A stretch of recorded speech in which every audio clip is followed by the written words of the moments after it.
Bom dia, turma! Como vocês estão?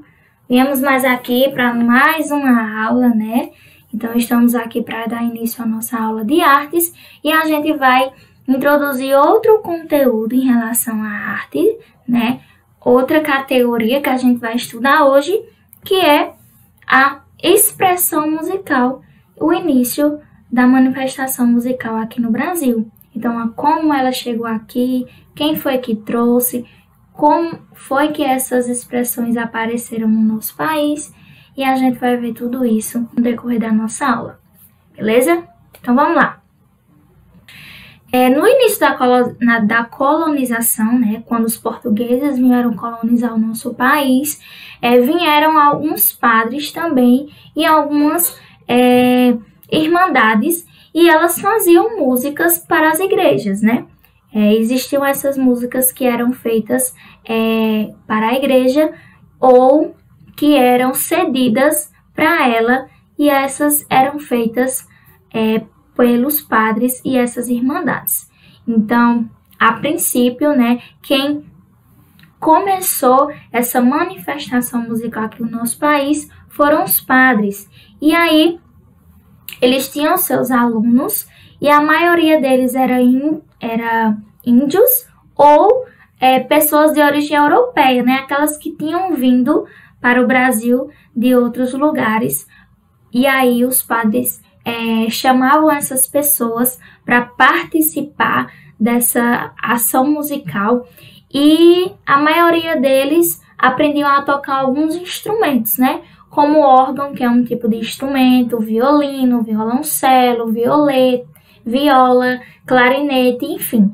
Muitos tipos de instrumentos musicais eram aprendidos por essas pessoas através dos padres e de outras irmandades. No século XVIII, o Brasil já tinha 3 centros culturais musicais, que era a Vila Rica, São João del Rei e a Diamantina, que algumas delas existem até hoje no nosso país. Então, nos salões no Rio de Janeiro, tocava muita música para se dançar. A maioria das músicas eram dançantes e eram usados 2 instrumentos, que era a rabeca e o cravo. E era dançado um estilo de música chamado de minueto, tá? Que era um estilo de música mais clássico, aquela coisa mais lentinha, que foi o princípio de tudo que chegou aqui no nosso país. As óperas aqui no nosso país chegou por volta de 1728 com o padre João Ventura, e ele criou no Rio de Janeiro a primeira casa de ópera. Então foi ele quem conseguiu trazer, né, a ópera para o nosso país, e foi ele que conseguiu criar essa primeira casa de ópera, onde as pessoas que sabiam tocar os instrumentos montavam orquestras para se apresentarem nessa casa. Logo depois apareceram algumas modinhas, né, que eram estilos musicais e eram muito cheios de melodias e sentimentos. Então daí já se expressava letras, né, nessas músicas. Até então as músicas não tinham letra, era apenas a melodia. Então a partir disso, da casa de ópera criada, as pessoas começaram a trazer outros estilos musicais, que eram chamadas modinhas, e elas tinham mais aquele melodia mais acelerada, algum tipo de sentimento e letras também presentes nela. Bom, a gente vai falar um pouquinho sobre o padre José Maurício Nunes Garcia, né? Quem foi esse padre? Então, ele foi quem dirigiu a atividade musical, né, para a corte portuguesa. Então, era ele quem trazia as músicas, né, as orquestras que se apresentavam na corte portuguesa, foi trazida por ele. Ele nasceu no Rio de Janeiro, em 22 de setembro de 1757, e desde então, né, demonstrou vocação para a música. E quando foi em 1992, ele foi nomeado o mestre da Capela Real, que hoje é a Catedral, e iniciou essa intensa atividade artística voltada para a música. Na época, ele foi considerado a maior figura artística musical E tem algumas obras que foram criadas por eles, né? Como a ópera Les Deux Gemmes, que significa as duas gêmeas, cujas partituras parecem ter desaparecido. Então, a gente hoje não tem mais acesso às partituras dessa música, porque elas foram consideradas desaparecidas. Acredito que, de acordo com o tempo, né, essas partituras podem ter sido perdidas em alguns desses lugares que eram feitas essas apresentações. E também a Missa de Nossa Senhora, a 8 de dezembro, e numerosos textos breves. Então, ele teve suas próprias obras, onde ele criou, e ele também foi considerado um dos principais artistas da época, tá? Musical, né? Artista musical.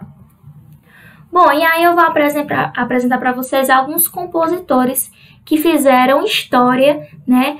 Que marcaram a música no Brasil. O primeiro deles foi Francisco Manuel da Silva, tá aí a foto dele ao lado.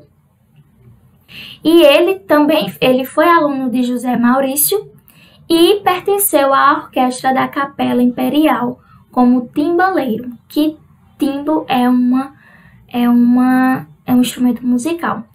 Além de ser timbaleiro, ele também tocava violino, piano e órgão, né? E dirigia conjuntos musicais.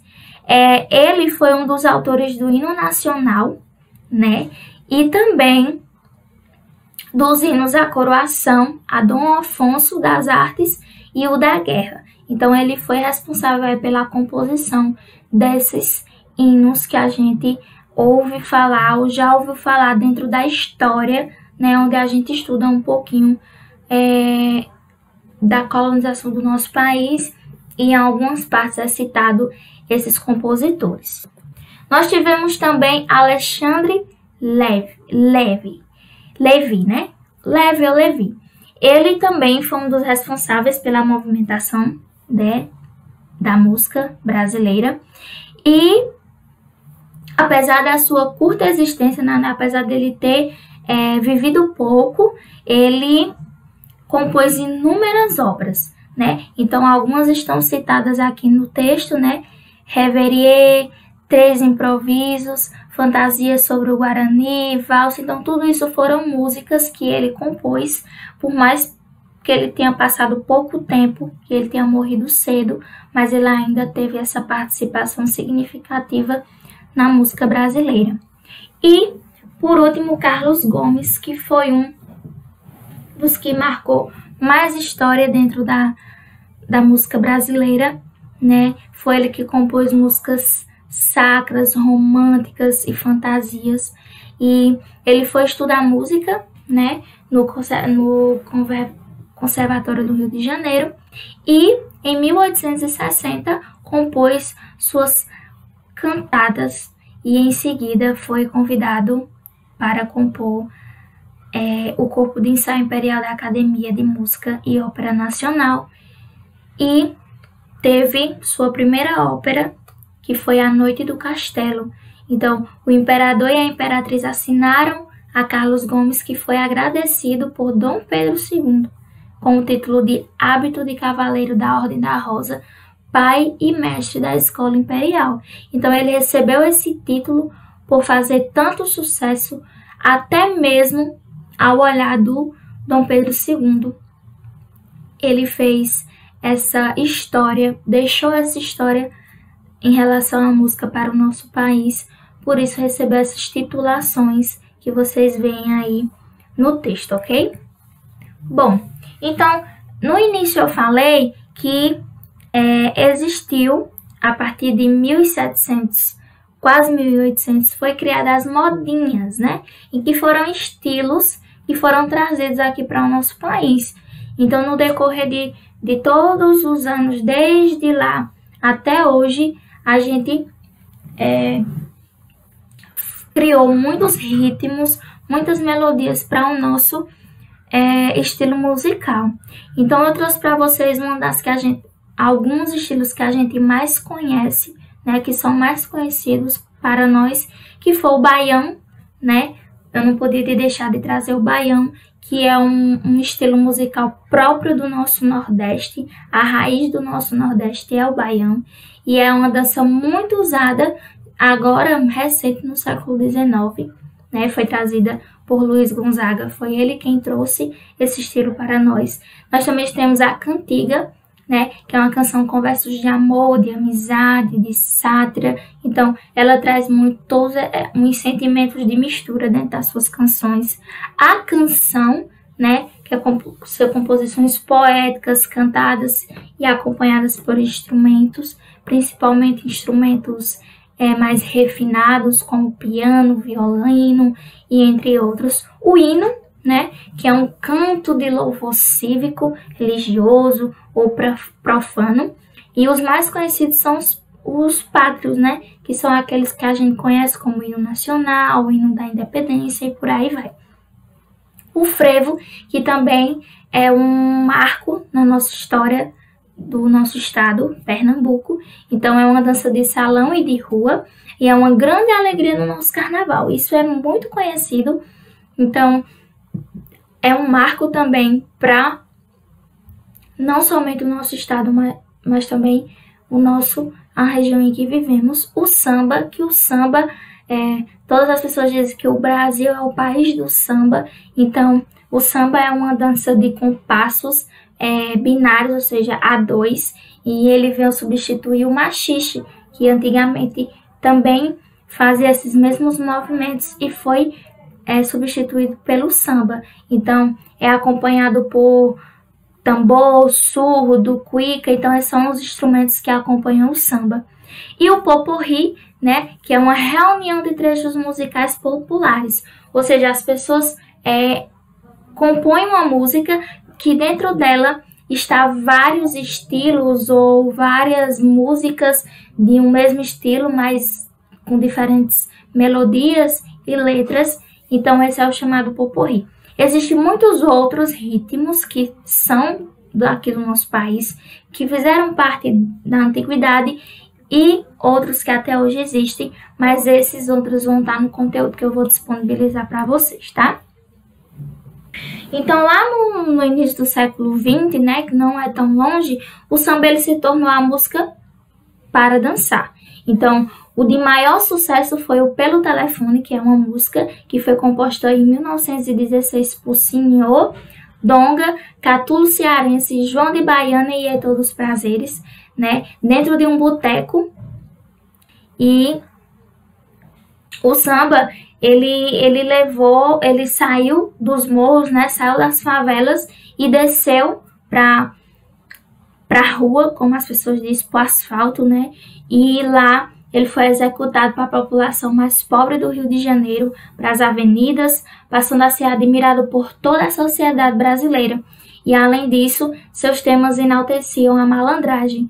Então o samba, ele sempre teve essa pegada, o samba mesmo, sem ser o pagode já é outro ritmo musical, mas o samba, ele sempre trouxe essa pegada mais malandra, desde o início da sua apresentação, tá? Bom, e aí eu trouxe um dos maiores marcos, né, para a história brasileira, que até hoje a gente tem e aprecia e executa, que é o hino brasileiro. Então, eu trouxe para vocês algumas regras em que nós temos que seguir diante a execução do hino nacional, porém são algo que você já conhece, ou pelo menos deveria conhecer, não é mesmo? Então, dentre elas, todos devem ficar de pé, em silêncio, demonstrar respeito, né? Até porque estamos executando um hino que é a nossa nação, que é do nosso país, que conta a história do nosso país. Então é proibido bater palmas durante a execução, não deve aplaudir ao final. Em cerimônias militares deve ser executado em continência à bandeira nacional, ao presidente da República, ao Supremo Tribunal Federal, ao Congresso Nacional. Então todos esses lugares, todas essas cerimônias é realizada a execução do hino nacional. Embora seja facultativo você executar em cerimônias de cunho patriótico, tornou uma tradição em eventos esportivos nacionais e internacionais. Então, se vocês perceberem, sempre que há um jogo que é a título brasileiro, ou então principalmente no esporte, que seja Olimpíada, ou até mesmo algo que seja da nossa nação, que esteja acontecendo no próprio país, é executado esse hino nacional em respeito à pátria em que nós vivemos. Bom, e aí eu trouxe para vocês os hinos pátrios, ou seja, os hinos que foram criados para homenagear a nossa pátria. O primeiro deles é o hino nacional brasileiro, que é o mais conhecido de todos, que é aquele que nós cantamos na nossa escola, e essa música ela é de Francisco Manuel da Silva e a letra de Osório Duque Estrada. Nós temos também o hino da Independência, que a gente também canta esse hino na escola. E então ele é uma música de Dom Pedro I, então olha só como é antigo. E a letra de Evaristo de Veiga. E por último, o hino da Proclamação da República, né? Que também foi um hino em homenagem ao nosso país, que foi um marco histórico do nosso país, a proclamação, que foi onde foi nascido nossa nação, né? E é uma música de Leopoldo Augusto Miguel e a letra de Medeiros e Albuquerque. Bom, então a gente encerra a nossa aula por hoje. Essas aulas de artes a partir de hoje vai ser muito mais histórica, trazendo a história da própria arte, de como ela surgiu. E a arte que a gente estudou hoje foi a arte da música no nosso país, de como ela foi criada, como chegou aqui, quem foi que trouxe. Então tudo isso a gente estudou hoje. E aí a atividade que eu passo para vocês é que, de acordo com tudo que a gente viu e tudo que a gente estudou, conhecendo a bandeira do nosso país, vocês vão usar a criatividade de vocês para formar uma outra bandeira para o nosso país, para criar uma outra bandeira para ele, tá? Então, no material que eu preparei para vocês, que eu vou enviar, né, durante a aula, enquanto vocês estiverem assistindo, eu vou enviar. Nele tá o material completo sobre tudo, né? Aqui eu fiz apenas um resumo, então lá tá tudo. Tem todos os hinos, tem todos os compositores e a sua história, tem alguns complementos em relação à música, vem falando um pouquinho sobre alguns compositores que eu não citei aqui na aula, mas que também fizeram parte dessa história da música. Então, vocês vão olhar lá, né, embasado nas letras dos hinos pátrios, que foi esses 3 hinos que eu acabei de apresentar para vocês, vocês vão criar uma nova bandeira do Brasil. E aí vocês podem usar da maneira que vocês quiserem. Eu só peço que vocês usem muito bem a criatividade de vocês para expressar tudo o que vocês entenderam nessa nova bandeira. Então pode pintar com lápis de cor, com tinta, fazer colagem, pode ser os dois juntos. Então, da maneira que vocês preferirem, pode ser feito essa nova bandeira, tá, gente? Então, eu espero que vocês tenham gostado da aula, né? E consigam fazer da melhor maneira possível essa atividade, tá? Então, até a próxima aula e um beijo para vocês.